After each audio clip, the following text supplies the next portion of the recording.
right. So you just checked out that YouTube video about Salman Rushdie. Yeah. And now you're probably thinking, whoa, there's a lot to unpack here. Definitely. Especially with all those articles and transcripts. So that's where we come in. We're going to kind of like dive deep into all that. Yeah. And try to pull out the stuff that really gets those brain gears turning. Absolutely. And it's kind of the whole reason this is all so messed up, right? Yeah. It's that like so many people who live in these like free societies, the kind of places where they have all these freedoms that Rushdie has been denied. Right.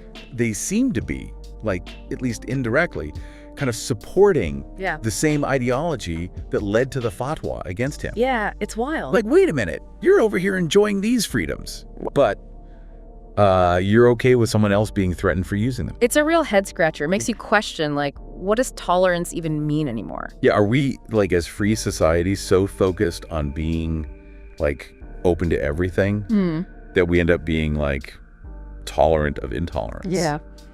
Well, it's both fascinating and incredibly complex. It involves this whole web of controversies that have been going on for decades surrounding Salman Rushdie and his book, The Satanic Verses. Yeah, you hit the nail on the head when you say complex.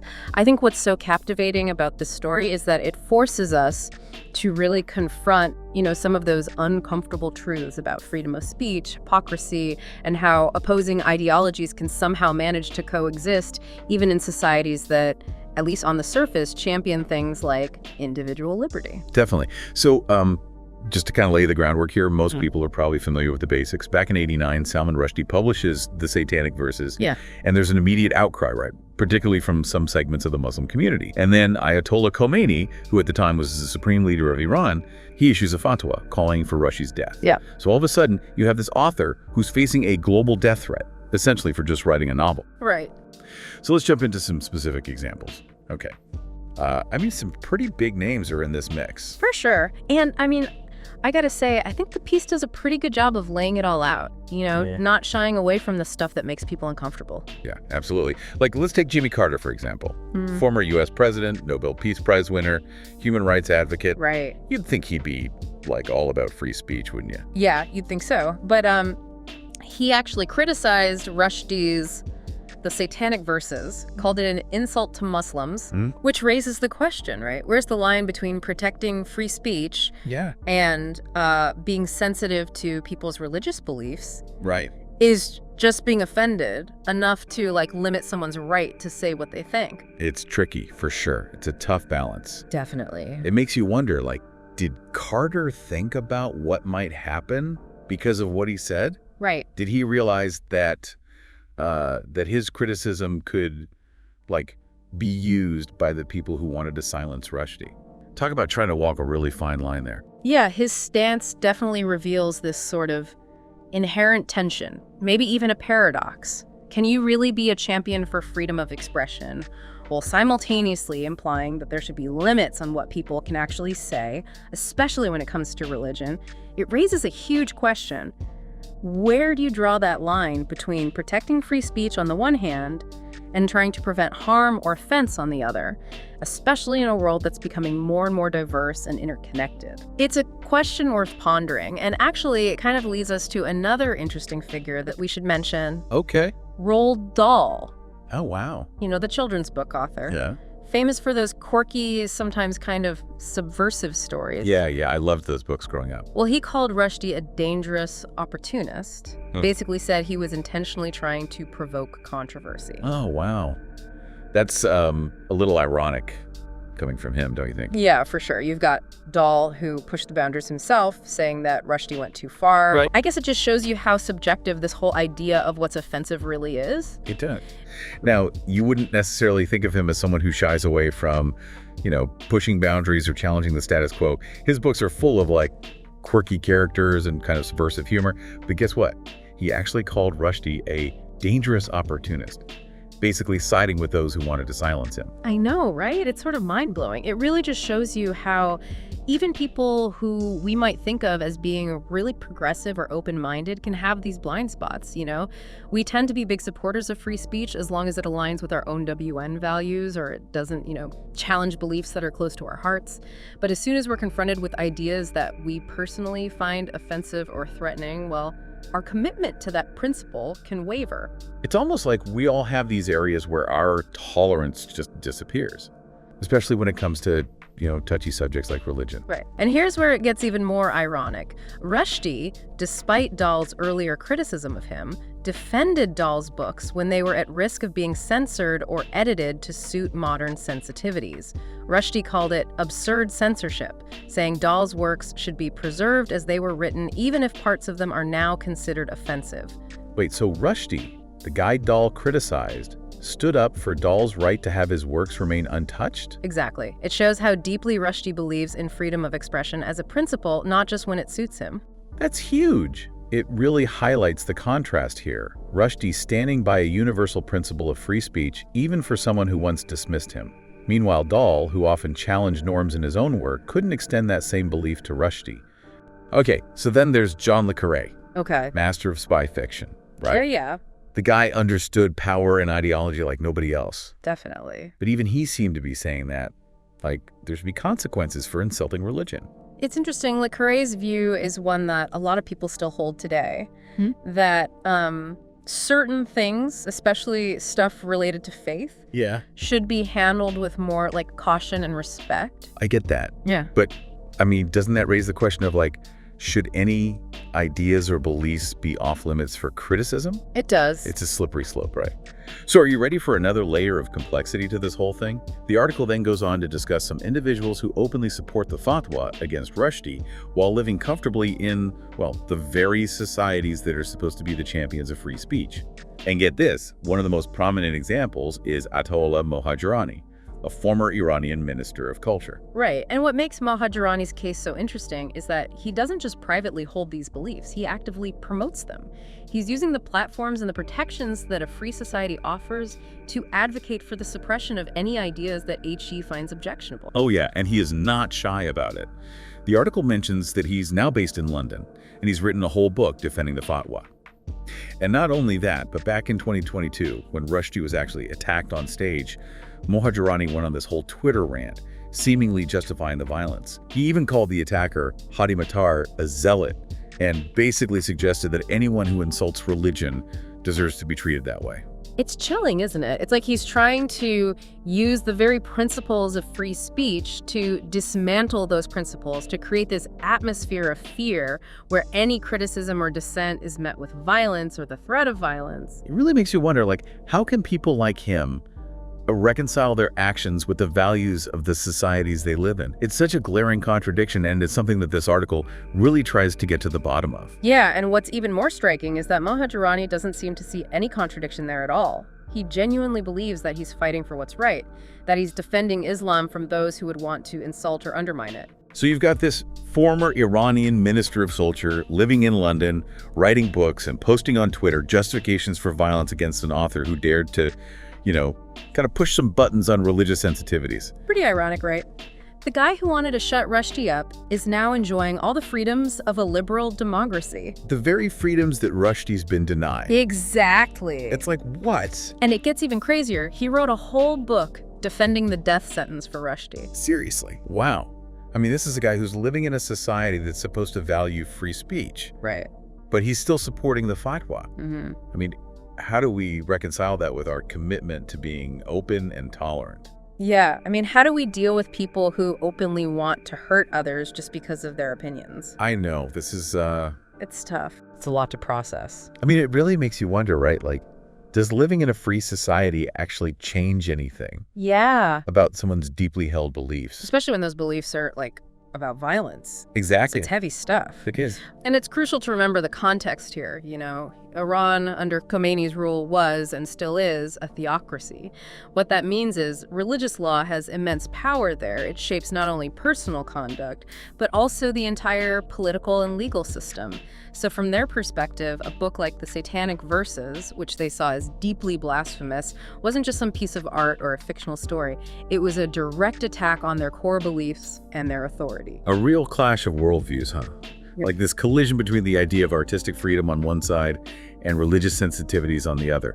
But then here's where things start to get even more complicated, I guess you could say, because Mohsen Kadivar's perspective adds a fascinating twist. For those who don't know, Kadivar is an Iranian dissident scholar and cleric. He's actually a former ally of the Islamic Republic and at one point even admired Khomeini's ideology. Really? I didn't know that. Yeah, there's even speculation that Kadivar might have had some sort of intellectual or ideological connection with Khomeini early on. But things clearly took a turn when Kadivar began to question the regime's actions, including its use of religion as a political tool. That's interesting. So what's Kadivar's take on the fatwa? Kadivar has pointed out that Khomeini issued the fatwa without ever reading the Satanic verses. He suggests that the decision wasn't a well-considered religious response, but a calculated political move. And here's the kicker. It happened right after the Iran-Iraq War, when Khomeini's ideological narrative had hit a wall. Ah, you mean his war until victory slogan? Exactly. Khomeini had preached that the war against Iraq would continue for as long as necessary, even if it took 20 years. But after 8 years of devastating conflict with hundreds of thousands dead and no real gains, the regime had to accept a ceasefire. Which must have been a huge blow to Khomeini's image as a strong, unwavering leader. Absolutely. And Kadivar believes that issuing the fatwa was Khomeini's way of reclaiming power and projecting strength, both domestically and internationally. It was a message. I may have lost on the battlefield, but I still hold ultimate authority when it comes to defending Islam. So the fatwa wasn't just about the Satanic verses. It was about Khomeini reasserting his control after a major political and ideological defeat. Exactly. And that's where Kadivar's critique of Mohajerani becomes even more relevant. Mohajerani defends the fatwa as if it were this unshakable religious principle, when in reality, it might have been a politically motivated move. So in a way, Mohajerani is defending a decision that wasn't even rooted in genuine religious conviction? That's one way to look at it. Kadivar's perspective really exposes the layers of hypocrisy and opportunism in how this fatwa has been defended over the years. Brings up another guy that just gets you thinking. Said Hossein Mousavian. Oh, yeah. So he was, like, an Iranian diplomat. Okay. Super close to a regime that's, known for shutting people up. Right. And now he's teaching at Princeton. Wow. One of, top universities in the U.S. I mean, that raises so many questions. Doesn't it? About how we deal with people who come from these, regimes with terrible human rights records. Yeah. Should we just let them into positions of power in the West? Right. Should we just forget about what they did in the past? I mean, how do we balance, academic freedom with the whole idea of giving legitimacy to harmful ideologies? It's a tough one. It's a really tough one. It feels like a slap in the face. Yeah. Yeah, I can see that. To the people who've actually been hurt by these regimes, I get it. it's almost like we're rewarding them. Right, by giving them platforms and making them seem important. Yeah, I exactly. think it's a valid concern, and it definitely shows how complicated this whole thing is. It does. We want to be welcoming and open, right. but we can't just ignore the possible consequences. Of giving a platform to people who might not share our values. Exactly. And then there's Kaleem Siddiqui. Okay. This guy was a British Pakistani activist. Right. Lived in the UK his whole life. He was totally open about supporting the fatwa. Wow. And he even tried to justify violence in the name of defending Islam. That's, it's mind-boggling, isn't it? It is. It's so contradictory. Yeah. You're benefiting from the freedoms of a liberal society. But at the same time, you're saying things that would take those freedoms away. It's talk about biting the hand that feeds you. I think this case really shows how people can use the freedoms they have to try to destroy those same freedoms. It's scary. It's another one of those unsettling paradoxes, right? People using the very freedoms that a society offers them to argue for the suppression of those same freedoms. It's is it possible that free societies, in their commitment to being open and tolerant, are actually unintentionally creating spaces where ideologies that completely oppose those values can take root? Kind of a self-defeating cycle, if you think about it. Yeah, it's like using the tools of democracy to try to dismantle democracy. Pretty mind-bending stuff. It's a reminder that we need to be really careful and really think critically about how we protect our democratic values. Even within our own countries. Exactly. We can't be naive about it. No. People might use those freedoms against us. This whole conversation keeps coming back to that same question. What's that? Are we as free societies being too tolerant? Are we so afraid of being called intolerant that we actually end up letting intolerance grow? It's a tough balance to strike. Isn't it? We want to be open and tolerant. Yeah. But we also have to realize that there are limits Right. We can't let people use our commitment to these principles as a weapon against us. So then where do we draw the line? That's the million-dollar question. It is, how do we protect free speech? Yeah. While also protecting our societies from the people who would use that same free speech to hurt others. It's something that we each have to think about. We have to figure out what our own values are, Right. what we're willing to put up with and what we're not. Yeah. It's not about like silencing people or censoring different opinions. Right. It's about realizing that freedom comes with responsibility. And what about people like Mohajerani and Mousavian, Okay. who seem to have these beliefs that are completely opposite to the values of the places they live? Yeah. How should we react to them being in our communities, Right. our universities? I think that's where it becomes really important to talk to each other, Okay. to have those tough conversations. Even if they're uncomfortable, we need to be willing to challenge their views Yeah. and make them answer for what they say and do. But we also have to be open to the possibility that they might change their minds. Right. Maybe by being exposed to different perspectives. That's what we hope for, right? It is. That by talking openly and honestly, Yeah. we can create understanding Mhm. and maybe even change some hearts and minds. Exactly. But it's also about setting boundaries, Making it clear that some things are just not okay. like advocating for violence. Right, exactly. That's just unacceptable. And it gets even more complex when you consider the person who actually attacked Rushdie back in 2022, Hadi Matar. He was born and raised in the US, but his actions seem to have been inspired by Hezbollah, which is a designated terrorist organization. That's a good point. Matar's case really highlights how intertwined things like globalization, ideology, and violence have become. I mean, in today's world where everything is so interconnected, these ideas, especially extremist ones, they can travel across borders and take hold in unexpected places. It raises some really serious questions about how to deal with those kinds of threats without sacrificing the freedoms that, define us as societies. Yeah, it's this constant struggle to find that balance between security and liberty. But okay, before we get too far down that particular rabbit hole, let's back up for a second and talk about the Satanic Verses itself. You've read the book, but for our listeners who might not be as familiar with it, what was it about the book that caused such an extreme reaction in the first place? Well, it's a complex novel. Rushdie uses a lot of magical realism, and he draws inspiration from the life of the Prophet Muhammad. But there are these fictionalized elements that some Muslims found very offensive. It's important to note that Rushdie has always said that his novel is a work of fiction, not meant to be a factual account of Islamic history. Right, but even so, there were certain parts of the book that really ignited that outrage. One of the most controversial was his interpretation of what's known as the Satanic Verses incident from early Islamic history.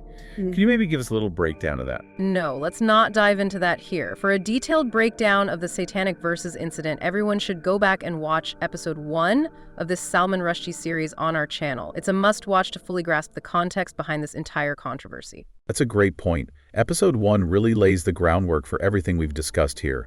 Make sure to check it out if you haven't already. And hey, since you've made it this far in this video, I'm guessing you're enjoying it, right? So why not hit that like button right now? It helps the channel grow and reach more people who care about these important discussions. Do you want me to like the video? Haha, no, you know who I mean. I was going to say that I liked it already anyhow. And if you believe in the mission of our channel, digging deep into these controversial and thought-provoking topics, consider supporting us by buying us a coffee at buymeacoffee.com. Your support helps us keep creating content like this. Did you just say a coffee? Will I get the one coffee then? I guess that will depend on our viewers' level of generosity. Otherwise, we can always share one. No problem with me,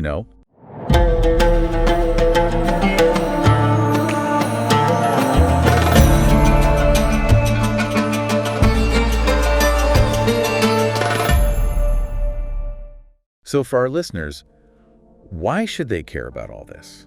I mean, this isn't just about Salman Rushdie. It's about all of us. Yeah. It's about the freedoms we all have. The freedoms we take for granted sometimes. Exactly, and the responsibility we all share to protect them. Because those freedoms are fragile. They are. And they need us to be constantly watching out for them. It's also about recognizing that what we do, Yeah. what we say, the choices we make, They all matter. they have real consequences. What we tolerate, What we let happen. it can have a huge impact on our societies. On the whole world. The story of Salman Rushdie. And the people who have supported the Fatwa against him. Yeah. It's a powerful reminder that the fight for free speech isn't over. It's not even close. And it's a fight that we all need to be a part of. It's a call to action, really. It is. We can't just sit back and expect these freedoms to protect themselves. We have to stand up for them. In our own lives. In our communities. In the world. Exactly. Yeah, and it's not always about, like, making these big, huge statements, you know, or, like, taking on these massive institutions or anything. Yeah. It can be, like, smaller things. Okay. Everyday stuff. Like what? Talking to people who see things differently than you do, you know, respectfully. And if you hear someone say something intolerant, challenge them on it. Okay. Support groups that are fighting for free speech. Yeah. Those are all really good ways to make a difference. It's about, like, creating a culture where we can talk about anything. Yeah. Share different ideas. Debate stuff. Without being afraid of, like, getting attacked or shut down. Exact. True tolerance. It's not about just accepting everything, you know? Right. It's about being willing to listen to ideas that make you uncomfortable. Challenge your own beliefs. Have those tough conversations Yeah. and standing up for what you believe in. So if you're listening to this and you're like, whoa, I have more questions now than when I started, Yeah. that's actually a good thing. It means you're, like, really thinking about this stuff. You're engaging with They're it. not just taking it at face value. You're ready to be part of the conversation. And that's what we need. We need more of that. Go watch that YouTube video. Yeah, check it out. Dig into those sources we talked about. Keep those questions coming. Don't be afraid to, like, disagree Exactly. or to change your mind. Because the future of free speech depends on all of us. Doesn't it? It really does. We all need to be informed, engaged, Yeah. and ready to stand up for what we believe in. Well said. Well said. Thanks for joining us for this clip. Yeah, this was a good one. It was. Until next time, stay curious, stay engaged, Keep those conversations. and we'll catch you in the next clip. Till then, peace.